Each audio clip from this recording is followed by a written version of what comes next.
আমি ইঞ্জিনিয়ার রহমতুল্লাহ আপনাদের সবাইকে স্বাগতম জানাচ্ছি। এখন আমাদের আলোচনায় থাকছে মালেক স্পিনিং, যার সর্বশেষ ক্লোজিং প্রাইস হচ্ছে ৩৯ টাকা ৩০ পয়সা। মালেক স্পিনিংটাকে আমাদের আলোচনায় অন্তর্ভুক্ত করার অন্যতম কারণ হচ্ছে যে এটার ইপিএস হচ্ছে হাইয়েস্ট টেক্সটাইল সেক্টরে। মালেক স্পিনিং এর ইপিএস হচ্ছে হাইয়েস্ট।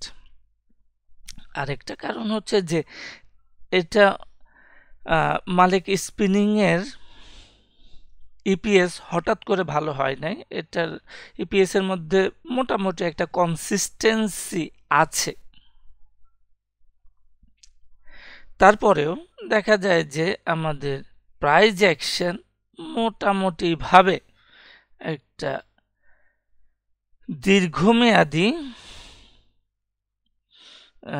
অগাস্ট ২০২১ থেকে এই সাইডওয়েজ মুভমেন্টের বা এই ব্যান্ডের ভিতরে, এই পরিসীমার ভিতরে আপ ডাউন করছে। সুতরাং এই যে লং সাইডওয়েজ প্রাইস মুভমেন্ট আছে, এটা যখন সাধারণ অর্থে ব্রেকআউট করে ট্রেডিংটা সহজ হয়ে যায়। এই সমস্ত কারণে আরেকটা হচ্ছে যে উইকলি বেসিসে আমরা দেখতেছি লেনদেন সন্তোষজনক পর্যায়ে আছে। তো আমরা শুরুতে দেখি যে এখানে একটা টপ ছিল, এই টপ থেকেই মূলত থ্রি ওয়েভ স্ট্রাকচারে একটা ডাউন হয়ে আসছে। এটা হলো এ বি সি। এখানে কারেকশনের একটা সাইকেল কমপ্লিট হয়ে গেছে। এরপরে আমরা দেখি যে একটা র্যালি হয় এবং এটা প্রাইস অ্যাকশনটা একেবারে খারাপ। এইটা মোটিভ, এইটার বিপরীতে কোনো অ্যাকশন আমরা তৎক্ষণাৎ কোনো অ্যাকশন দেখতে পাই না। সাধারণত আমরা দেখে থাকি সাধারণ অর্থে যেটা এ বি সি হয়।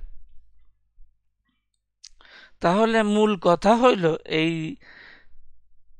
ব্যান্ডের ভিতরে যে মোটিভটা হয়েছে তার বিপরীতে তৃতীয় কোনো বাহু তৎক্ষণাৎ খুঁজে পাওয়া যায় নাই, বরঞ্চ দেখা গেল যে এই কারেকশন চলতে চলতে বিরাট বড় একটা কারেকশন, দীর্ঘমেয়াদী একটা কারেকশন হয়ে গেল। তাহলে সেই পেন্ডিং সি ওয়েভটাই বর্তমানে চলমান আছে, এমনটাই সাধারণ অর্থে বোঝা যায়। তাহলে আমাদের ইপিএস ভালো, প্রাইস অ্যাকশন ভালো, অবস্থান ভালো, যে একটা লং টার্ম সাইডওয়েজ মুভমেন্টের ভিতরে আছে। তো এও বলে রাখি যে sideways any sideways movement in any position in any time frame is a correction. তো এখন আমরা দেখি যে আমাদের এটা ইম্পালসিভ হওয়ার কথা। এখান থেকে 1 2 3 পরে একটা বিরাট বড় 4 কারেকশন হয়ে গেল। এবার 5 হওয়ার সম্ভাবনা আছে। এখন আমরা যারা পজিশন নিয়েছি সেটা আমরা উইকলি টাইম ফ্রেমে এতক্ষণ আমরা আলোচনা করলাম। আমরা ডেইলি টাইম ফ্রেমে চলে যাব যে প্রাইসের মুভমেন্টটা দেখার জন্য যে অবস্থায় আছে। ভালো ইপিএস ডিক্লারেশনের বিপরীতে প্রাইস অ্যাকশনটা কিভাবে কোথায় আছে এবং আমরা এই অবস্থায় ট্রেড করতে পারি কি না আফটার ডিক্লারেশন গুড ইপিএস। তাহলে আমরা ডেইলি টাইম ফ্রেমে চলে গেলাম। ডেইলি টাইম ফ্রেমে আমরা দেখি যে যথারীতি একটা মুভমেন্ট বা র্যালি অলরেডি শুরু হয়ে গেছে, এখন কারেকশন চলছে। কারেকশনটা এখান থেকে নেমে আসলো, এটা এ, বাকিটা বি হইতে পারে। মূল গুরুত্বপূর্ণ বিষয় হচ্ছে যে এই যে এখান থেকে মূলত 20 মার্চ থেকে যে আপট্রেন্ডটা আছে এটা মোটিভ না কারেক্টিভ? কারেক্টিভ হলে we have no action in terms of open a position, buy করার কোনো অ্যাকশন নাই। কখন হবে?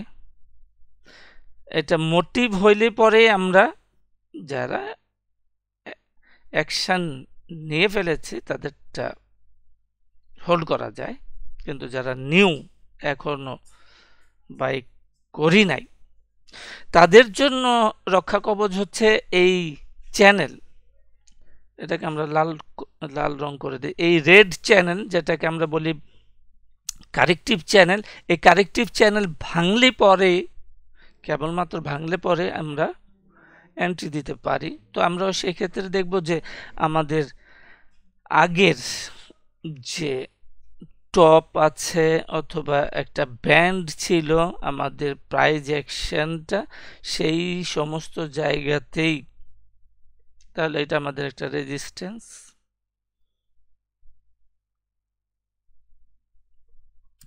তাহলে এই রেজিস্ট্যান্স এবং চ্যানেল যেটা ভাঙলে পরে আমরা বলবো যে এটা মোটিভ।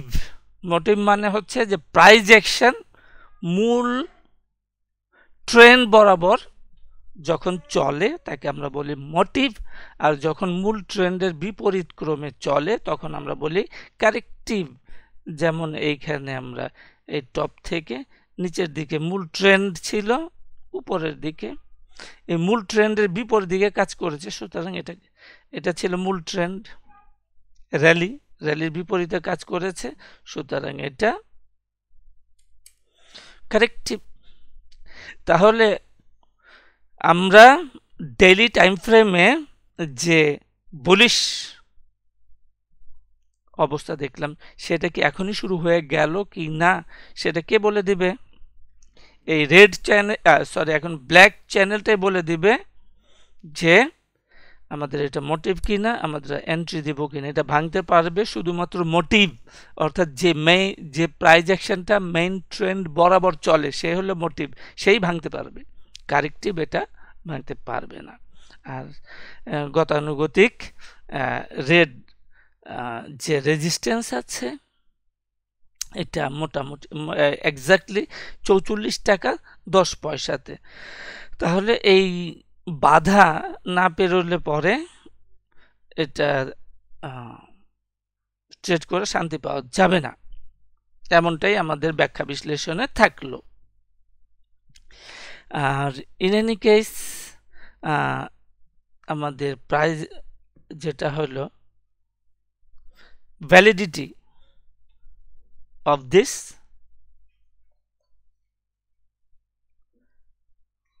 analysis সেটা হলো যে এখানে লো আছে, এনি লোয়ার লো, অথবা ইয়াতে আমরা দেখতে পারি আওয়ারলিতে যে কোনো লোয়ার লো করলে পরে আমরা বলবো যে এটা বুলিশ ইন্টারপ্রিটেশনটা বাতিল হয়ে গেল। সেই ক্ষেত্রে এ বি সি এটা তো কারেকশন আছেই, এইটা বি হইল আরেকটা এ বি সি। এই এ বি সি করার পরে সাম আদার্স টাইম, অন্য কোনো সময়ে এটা আবার বুলিশ হতে পারে। তাহলে আগামী সপ্তাহে আমাদের আগামী সপ্তাহ 5ই মে থেকে শুরু হচ্ছে। এই আগামী সপ্তাহে তাহলে আমাদের অবজারভেশন মনিটরিং করার বিষয় হইল এই ব্ল্যাক চ্যানেল এবং রেড রেজিস্ট্যান্স লেভেলটা। তো আজকে এই পর্যন্তই। সাথে থাকার জন্য সবাইকে ধন্যবাদ।